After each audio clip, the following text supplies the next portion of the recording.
তোমরা যারা শিবির করো বুলেট বোমার মুখে, তোমরা যুগের বীর সেনানী বাংলা মায়ের বুকে।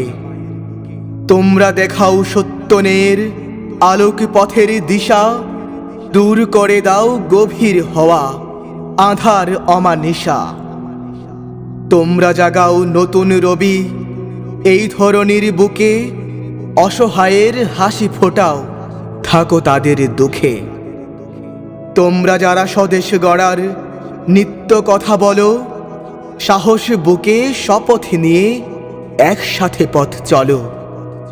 তোমরা যারা বুক পেতে দাও অগ্নিনলের মুখে, বাদ বিবাদের হিসেবটুকু নিতে হবে চুকে। জুলুম শাহির ভীতির মুখে যায় না যারা থেমে, তাদের তরে ফেরেশতাকুল পাখনা বিছাই নেমে। খানজাহানের এদেশটাতে কেল্লাগড় তিতুর, এদেশ সদা বীর সাহসীর নয় রে কোনো ভিতুর। স্বৈরচারের নকশা যত তুমি দিবে রুখে, তুমি শিবির বীর সেনানী বাংলা মায়ের বুকে। তুমি যুগের বীর সেনানী বাংলা মায়ের বুকে।